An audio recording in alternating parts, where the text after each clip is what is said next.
Hey you LEGO fans, it's Andrew again with Jedi Mindbricks, and today we are looking at the 2021 LEGO Star Wars Advent Calendar. I love these Advent Calendars. I think they're really fun, and I know many kids love them. So fun to have something to build every single day. Today in this video, let's talk about whether it's worth the $40 US, same price as Advent Calendars for 10 years or something. All of the LEGO Advent Calendars cost $40. So no surprise there, but let's talk about whether it's worth that money, and let's go through each of the builds and show you what's in this one. Oh, don't forget to hit that subscribe button. Now, before looking at each of the builds separately, let's take a look at the box really quick. So, on the front of the box, you get a good idea of some of the builds. We can see Mando with his Christmas sweater, and also Baby Yoda, Grogu, with his little cute pajamas, Christmas sweater, whatever they are. Very cute. On the back, more of the builds.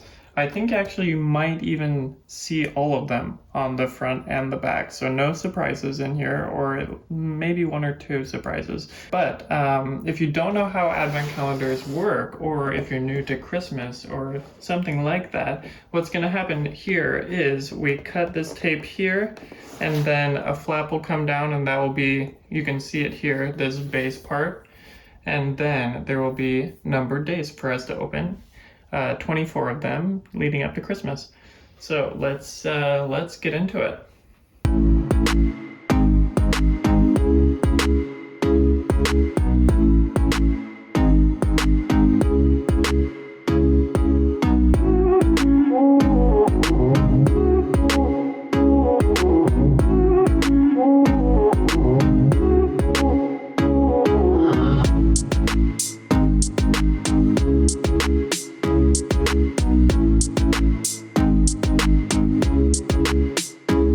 Unfortunate part of this box is, as I was doing this, there were a few of these where the perforations just weren't good enough, and so it ripped really easily, and on one or two of them it made the directions kind of hard to follow. I will show you some of these directions because they can be a little bit difficult. I didn't have too much problem with them, but if you aren't paying close attention, you can definitely miss parts. Ooh, actually, I think I might have missed a section on that slave one. And so while this is marked for 6+ age, I would say that, you have to pay attention. And so with some ages, I would say you just have to do it with the kids. Now I want to show you each of the minifigs and each of the micro builds, because this set, it does have some really cool ones. I love this new Din Djarin that we get, this Mandalorian with his Christmas scarf. It's really fun, and I love the arm printing and his helmet. You can see that scarf on the back, and his arm printing here even has the Mudhorn signet. Looks awesome. So now, to go along with him, we also have Baby Yoda. Baby Yoda, or Grogu, comes in this cute little carrier, and this carrier can also go on the Scout Trooper speeder, and that obviously comes from this scene after the Scout Troopers grab him up off the ground and are taking him back to Moff Gideon. So he's really cute, and he also has a little scarf on that I will show you now. If you take him out of the carrier, you can see his cute pajamas, or I don't know, they look like pajamas. And he has that Christmas scarf and maybe a Christmas sweater on. There's nothing on the back of him, but I think that's fine. These little tiny babies usually don't have printing on the back. Overall, I think that these are two great additions to any collection, and also really fun for kids. Oh, almost forgot to mention that unfortunately Din Djarin still doesn't have a face, at least in the LEGO. Second up, and I'm not going to spend too much time here, is another Stormtrooper, and I really wish they would have gone with a different character. I think that there are quite a few other characters in The Mandalorian that they could have chosen. This is not a very exciting character, and most of us have a lot of stormtroopers, so kind of a disappointment for me. However, I am really glad that they included a scout trooper. I love scout troopers, and this is one of the newer versions, and they look so good. Underneath the helmet, just a normal face, but I love these helmets, and scout troopers have always been one of my favorite types of stormtroopers in Star Wars, so I love this. And then our last minifig is a Tusken Raider, and I love this mold that they use these days for the head. It looks so good. And yeah, I love Tusken Raiders, so another great addition to any collection. Our second to last minifig is IG-11, and another fun IG unit, and I like the printed headpiece, but not much to say here. Before I get to the ships, I did want to show some of the other creations. There are two of these, and these are just targets to shoot with the stud shooters. Not very exciting, but I think they are kind of fun. I think that the stud shooters are a good addition to this set, and I know many LEGO fans aren't really fans of stud shooters, but I think that they are fun with these targets, and I think kids will really enjoy it, so not too bad. However, there are always a few builds in these advent calendars that I don't really appreciate, and I don't love this gun holder. I don't think that it's a very fun build, and it doesn't really add very much.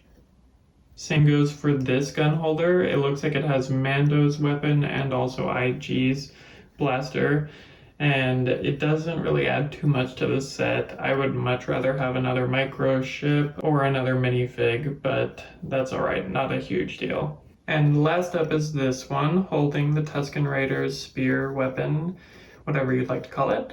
And this one is maybe the worst of them all. So these three weapon holders are my least favorite parts of the set, but I kind of expected LEGO to include a few things that I wouldn't really appreciate, so not a huge disappointment. Next up is this medical droid, and as you probably remember in The Mandalorian, Mando comes in and saves Baby Yoda right before this medical droid, I assume, goes in to take his blood or something like that. And so I think that this is a fun little micro build, and it looks really good. I love that syringe that they included. Here's our E-Web cannon, and I like that they included this one. I love the snowball launcher up here, and it actually works really well with the targets. And all around it looks solid. I like the design that they used for this one, and I love the tripod feet as well. Here's the other cannon. This one is a ballista for the Tusken Raider and also shoots a snowball for those targets. And it's a fun design, good little build. And lastly, before we get to our micro ships, is Baby Yoda or Grogu's floating pram. And I think LEGO did a really good job at making this mini scale, and it's actually perfect scale for Baby Yoda. I'll add him in. He fits perfectly in there and is really cute. It's a nice size, and it's a fun Christmas color as well. And so if you'd like, obviously you can change out these red pieces to make it more accurate to the show with the all gray look. But I think that the colors are really fun, and Baby Yoda looks so good in there. Now this one isn't really a ship and isn't really micro size, but it is the Scout Trooper speeder. And they've done a really nice job using very few pieces. I think it's obviously very plain, and with a lot more pieces they could make it look really nice, but they've done a pretty good job with very few pieces at making it look at least accurate. There's a spot for the Scout Trooper to sit, and then also on the side we can use the carrier for Grogu and have him sit there in the pouch just like in the show.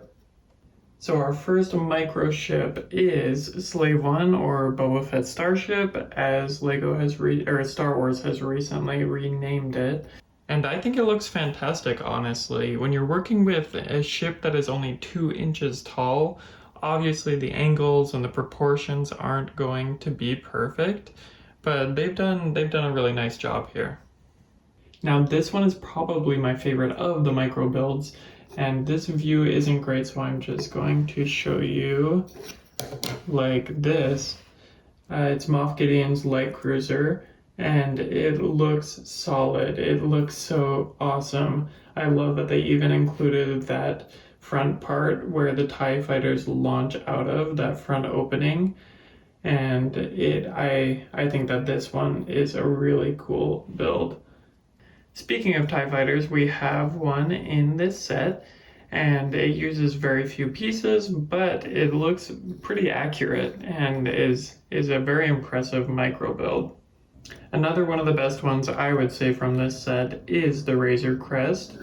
And just speaking of the Razor Crest, I'm very excited to see what ship Mando will have in this next season of The Mandalorian. But back to the point, this is a really great build, and it looks really nice.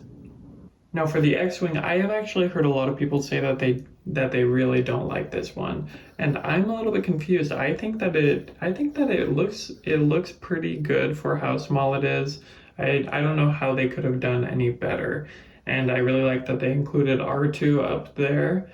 And yeah, so if you don't like this one, please leave a comment. I would love to know why. Now this one I'm not mad that they included, but it also doesn't do too much for me. It's just a transport speeder. On the box you can see that it's covered in snowballs, but there aren't snowballs included in the set for you to pile on there, so it's just a little bit plain. So not horrible. I like the droid on the front, but not incredible. Next up is this Imperial shuttle, and it is very gray and kind of plain. I like that gun up on the top, but not too much to say here. I think that they could have chosen a few other fun ships instead of this one. Like, I would have loved to see a small AT-ST. That would be a very impressive micro build if they could pull that off, but can't complain too much about this one. Now this one is exactly what I was just talking about. We see this very briefly in The Mandalorian when the bounty hunter Riot Mar is chasing Mando and Grogu, trying to obviously get Grogu. But this is a very nice micro build for a cool ship that we don't see very much. And I wish that they would include more things like this and fewer builds like those gun holders. And our last ship is this classic land speeder, a fun blue color, I think probably kind of wintry color, and it's a very cool design. Lego did an awesome job with this, and it's a fun addition. So is this set worth the $40?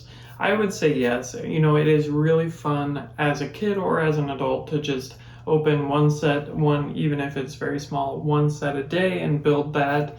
And for kids, there are some very cool little ships. For adults, for collectors, there are a few special printed pieces such as Mando and Grogu. And then, I think it's worth it. A few negatives, about half of the pieces are extra pieces. Look at all of these. But I don't know. I always like having extras. I like to add them to my Lego bin. So that could be a positive or a negative. And then another negative, as I mentioned, was just the perforations on these instructions. They rip really easily. And then number 3, the directions can be a little bit hard to follow. I would say normal Lego instructions are much easier for kids, and these ones are a little bit detailed, but I see why they did it the way that they did. It's much easier to have it just on the back of that flap than to have a little instruction booklet in there. So definitely see why they chose to go with this route. But overall, very fun set.